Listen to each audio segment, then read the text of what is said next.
विशिष्टता सिर्फ इस अर्थ में भी नहीं कि हम सबसे बेहतर हैं, सबसे श्रेष्ठ, इस अर्थ में भी नहीं सिर्फ कि हम सबसे बुरे हैं, इस अर्थ में कि हम हैं और तुमसे अलग हैं। विशिष्टता तो मूल मान्यता, मूल अज्ञान का ही द्योतक है। क्या अलग है तुम में किसी और से? शरीर मिट्टी है और आत्मा अद्वैत है, तो बताओ अलग क्या कर लिया तुमने? मिट्टी और मिट्टी में अंतर नहीं, और आत्मा तो दो होती नहीं। तो जमीन भी एक है तुम्हारी और आसमान भी एक है, तुम अलग कैसे हो गए किसी और से? वो बीच में कहीं टंग गए ना जाकर, जमीन और आसमान के बीच में, त्रिशंकु बोलते हैं उसको। गिरे हो आसमान से, समझ में आता है, आसमान माने निर्गुण, गिरे हो आसमान से, पर जमीन तक भी नहीं पहुंच पाए। जमीन तक भी पहुंच जाते तो बात बढ़िया हो जाती। आसमान से गिरा, खजूर में अटका, उसे बोलते हैं मनुष्य। आसमान से गिर गया पर मिट्टी भी नहीं हो पाया। निर्गुण से गिर गया पर पूरी तरह सगुण भी नहीं हो पाया। वो निर्गुण सगुण के बीच में कहीं झूल रहा है और दुख पा रहा है। मिट्टी और मिट्टी में भी अंतर नहीं होता, और आकाश में भी अंतर नहीं होता। पर मनुष्य और मनुष्य में तो अंतर निसंदेह होता है। वो अंतर आ कहां से गया? वो अंतर कहां से आया? उसी अंतर को कहते हैं अहम भाव। मैं हूं। मैं हूं का अर्थ ही होता है मैं अलग हूं, क्योंकि अलग ना हो तो होगे ही नहीं। अहम आकाश हो जाए तो भी मिट जाएगा, उसको अपनी कोई पृथक सत्ता मिलेगी नहीं। और अहम मिट्टी हो जाए तो भी मिट जाएगा, फिर से उसे अपनी कोई अलग पहचान मिलेगी नहीं। आत्मस्थ होना और प्रकृतिस्थ होना दोनों एक ही बात है। और जो आत्मस्थ हुआ हो प्रकृतिस्थ ना हो तो समझ लीजिए कि ढोंग है। पर हम ना प्रकृतिस्थ होते हैं ना आत्मस्थ होते हैं, हम अलग होते हैं। भाई स्पेशल है हमारा, हम अलग हैं। और सबको अलग होने की चाह भी होती है। वो है ना, वो कॉलेज के रास्ते में दिखता है, कुछ अलग है उसमें। नहीं, क्या अलग है उसमें? कौन सी मिट्टी अलग है उसमें? क्या अलग है? समझा तो दो।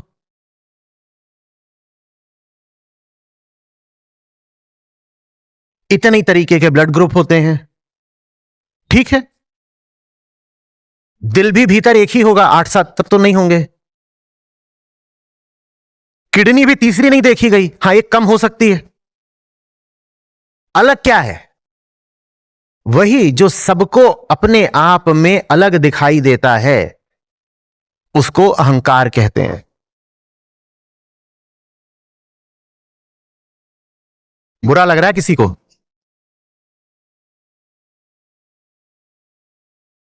तो हम शुरू होते हैं और यहां पर आकर खत्म हो जाते हैं, और इसके आगे जो कुछ है वो अलग है। ये हमारी सीमा है, ये हमारी सीमा है।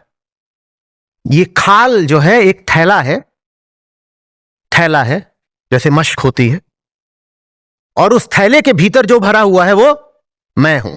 यही हमारी धारणा है ना। ये एक थैला है, लेदर बैग, ये एक थैला है, और उस थैले के भीतर जो कुछ है वो मैं हूं। थैले से बाहर जो कुछ है वो जगत है। और ये सुनने में बात कितनी नॉर्मल लगती है, पर यही बात जो हमें नॉर्मल लगती है ये हमारे सब दुखों का कारण है। सबसे बड़ा दुख जो सताएगा वो होगा मृत्यु का दुख। कहीं थैला फट ना जाए, कहीं भीतर कमाल बिखर ना जाए।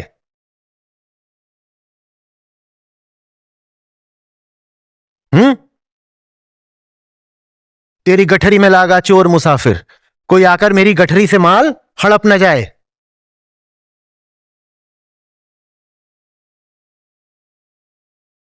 मृत्यु। और जो कुछ इस गठरी में है उसको बांध कर रखना असंभव है। क्यों असंभव है? क्योंकि नदी भी बहती है और हवा भी बहती है, और धूल का कोई कण ये उम्मीद लगाने का अधिकारी नहीं कि मैं जहां हूं वहीं रहूं। हवाएं आएंगी, उसको बहा ले जाएंगी। मिट्टी है आप और हवाएं बह रही हैं प्रकृति में चारों तरफ से, कैसे इस झोले को साबुत रख पाओगे? इतने बड़े ब्रह्मांड में ये धूल के कण के बराबर है, इसको हवा उठाकर कहीं ले जाएगी, पानी ले जाकर कहीं घोल देगा, और फिर इसकी ऐसे ही अपना यात्रा चलती रहेगी। वो यात्रा है, मृत्यु नहीं है। पर जब अपने आप को अलग, खंडित, विभक्त मान लिया जाता है तो आदमी लगातार फिर डर में जीता है। डर थोड़ी देर के लिए अगर हटता भी है तो वो निर्भयता नहीं, सांत्वना मात्र होती है। मुझे कोई मिल गया जो मुझे बचाकर रखेगा, संगी मिल गया। चूंकि वो निर्भयता नहीं है, वो बहाना है, सांत्वना है, तो आगे कह दे रहे हैं ना काहू के संगी हो। मिट्टी और मिट्टी का कैसा साथ, और अगर साथ है तो वो साथ सदा से था, नया साथ नहीं हो सकता।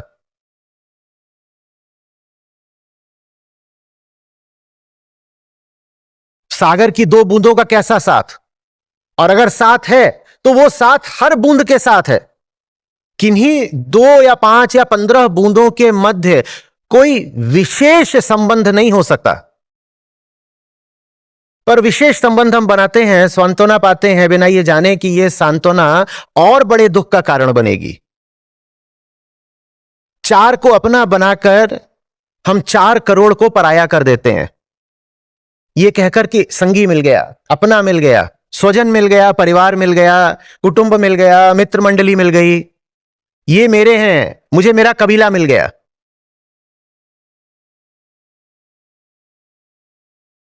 और फिर उसमें अलग अलग तरीके से दुख मिलना ही मिलना है। जिनको पराया कर दिया उनसे तो दुख पाओगे ही, क्योंकि उनका तो नाम ही रख दिया है पराया। जिसको पराया बोल दिया उससे और क्या मिलेगा? हिंसा।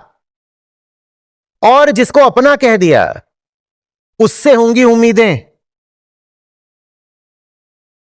और वो उम्मीदें कभी पूरी हो नहीं सकती, तो वहां भी क्या मिलेगा?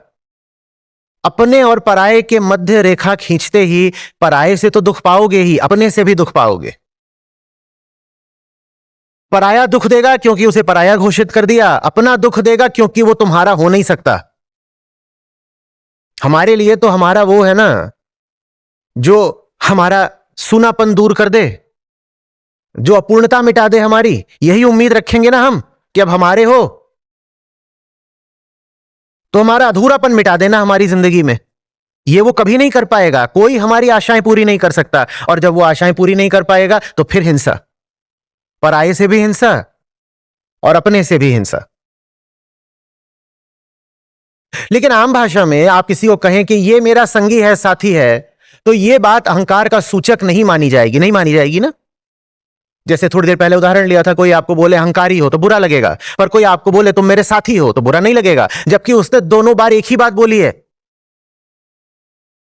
दोनों बार उसने एक ही बात बोली है। तो इसलिए फिर ज्ञानी कहते हैं ना काहू से दोस्ती, ना काहू से बैर, क्योंकि दोस्ती का अर्थ ही होता है बैर। पूरी दुनिया को दुश्मन बनाए बिना एक से दोस्ती नहीं कर पाओगे, और एक किसी खास को चुनना दोस्ती के लिए, इसका अर्थ ही होता है शेष विश्व को बेगाना घोषित कर देना। एक को चुन लिया ना तो बाकी सब क्या हो गए? अब तुम तो आ जाओ मेरे घर के अंदर और बाकियों पर कर देंगे अब दरवाजा बंद।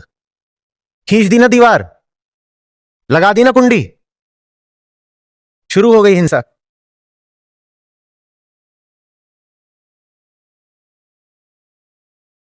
काश कि एक एक लक्षण स्वयं चीख कर बता सकता कि वो अहंकार की ही अभिव्यक्ति है, पर ये लक्षण नहीं चिल्लाते, ये लक्षण सामान्य जीवन बन जाते हैं। हमें लगता है अहंकार अलग बात है, वो तो गंदी चीज होती ही है, हमें नैतिक शिक्षा में पढ़ाया गया था कि अहंकारी नहीं होना चाहिए, ईगो इज बैड। तो अहंकार गंदी चीज होती है, अहंकारी नहीं होना चाहिए। लेकिन अब किसी को दोस्त बनाना वो तो अलग बात है ना। जिंदगी में आगे निकलना, सबको पीछे छोड़ना, वो तो अलग बात है ना। कुछ इरादे रखना, कुछ सपने रखना, जिंदगी में कामनाएं पूरी करने के लिए जी जान लगाना, वो तो अलग बात है ना। नहीं, अहंकारी होना गलत बात है, पर अपने सपनों के पीछे जाना वो तो अच्छी बात है ना। ये साजिश देख रहे हैं भीतरी। अहंकारी होना तो गंदी बात है, ये हमें कक्षा 2 में ही बता दिया गया। The ego is evil. हमने, हाँ बिल्कुल, अहंकारी होना गंदी बात है। अभी शब्द ही चुभता है कान में। क्या शब्द? ईगो, इगोइस्टिक, अहम, अहंकारी। ये शब्द ही कान में पड़ते हैं तो लगता है अरे मत बोलो, हम ऐसे नहीं। लेकिन बाकी बातें तो सब ठीक ठाक हैं, नॉर्मल हैं, सामान्य हैं। कौन सी बाकी बातें? ये ना, ये मेरा बेस्टी है, तो बाकी दुनिया क्या बन गई? वर्स्टी।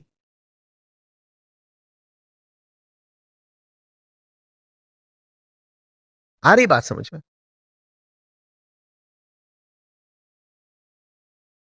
उसमें कभी लगेगा ही नहीं कि ये चीज भी वही है। क्या? अहंकार। न लगेगा, न ऐसों के अलावा कोई बताता है।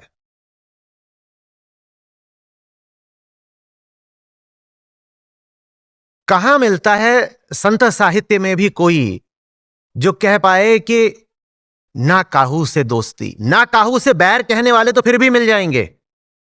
कहां मिलता है कोई ऐसा अद्भुत ज्ञानी जो कहे कि जिसको तुम दोस्ती कहते हो वो भी अहंकार के अलावा कुछ नहीं है। और ये दोस्ती और बैर एक ही चीज के दो रुख हैं, एक ही द्वैत के दो सिरे हैं, और एक होगा तो दूसरा भी होगा।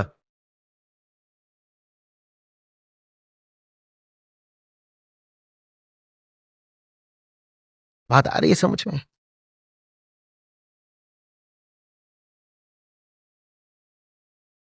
ये ना हो जाए कि गीता सत्रों में आकर आपको बस इस शब्द की ध्वनि बुरी लगने लगे, न कि इस शब्द के लक्षण।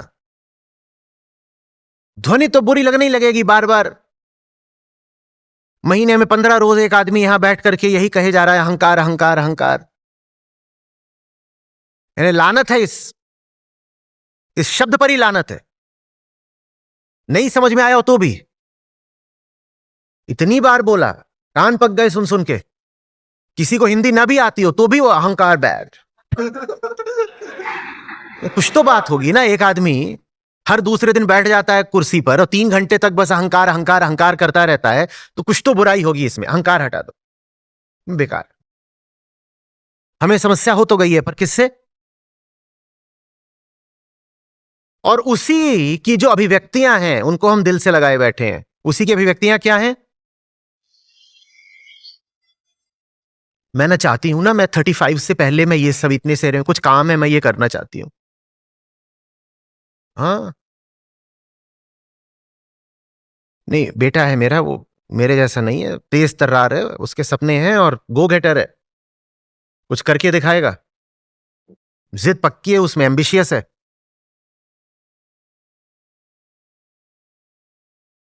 नहीं, मुझे, हमारा तो कोई बहुत ज्यादा कामना का खेल है नहीं। हम तो गीता सत्रों में हैं, अहंकार वगैरह पर चर्चा करते हैं।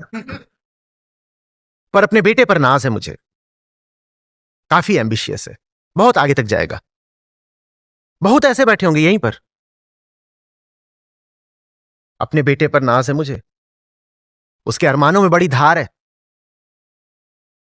बाकी अहंकार बुरा होता है, वो गीता सत्रों में आचार्य जी बता देते हैं।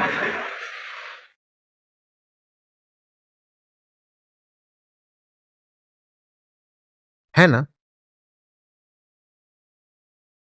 आए दिन कोई ना कोई खड़ा हो जाता है, आचार्य जी मैं अपनों को आप तक नहीं ला पा रही। हाँ, मैं कृष्ण को जिन तक लाया हूं वो मेरे अपने हैं क्या? ना अपने हैं ना पराए हैं, वो वही हैं जो मैं हूं।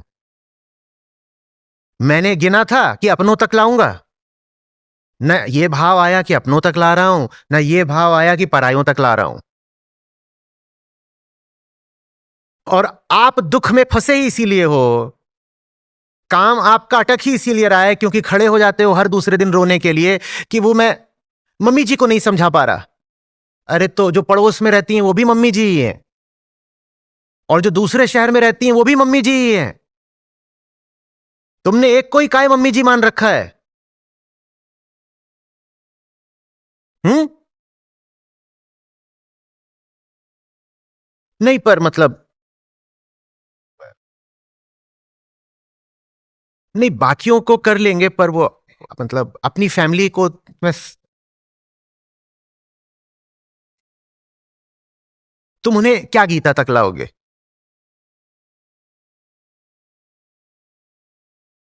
श्री कृष्ण तो कहते हैं कि सारे धर्मों को छोड़कर तुम मेरी शरण में आ जाओ।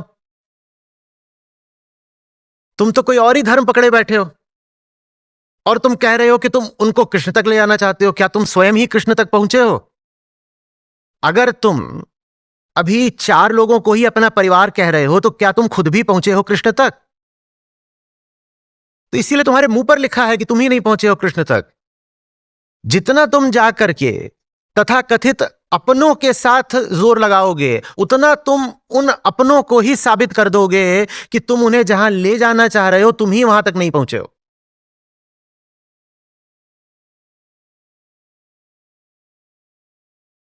बहुत पहले किसी ने पूछा था तो मैंने उसको ऐसे कहा था, तुम्हारा काम है अपने पड़ोसी को लेकर के आना।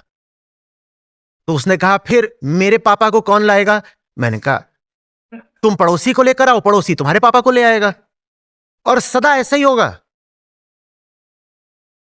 कौन सा बाप अपने बेटे की सुनने वाला है? तुम कुछ भेजोगे, ये देख लीजिए, ये पढ़ लीजिए, तो ब्लॉक और कर दिए जाओगे, मारे जाओगे, घर से भी निकाले जाओगे, जितने कांड हैं सब हो जाएंगे। हां, किसी और दूर के आदमी से उनको कभी बात आएगी, लिंक आ जाएगा, तो बात बनेगी। लेकिन तुमने 4 ही लोगों को अपना बना लिया और उन्हीं 4 के साथ माथा फोड़ रहे हो। और 4 के साथ माथा फोड़ना ही ये दर्शाता है कि उन 4 के साथ कभी सफलता मिलने नहीं वाली।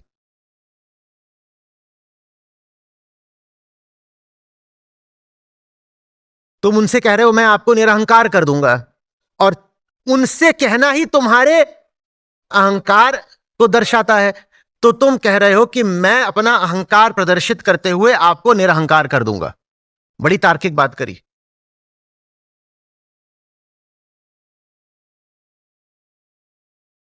जिसको हम अपना सामान्य चाल चलन कहते हैं वो कुछ और नहीं है, भीतरी मान्यता तरह तरह के रूप और शब्द लेकर और संबंध लेकर प्रकट हो रही है।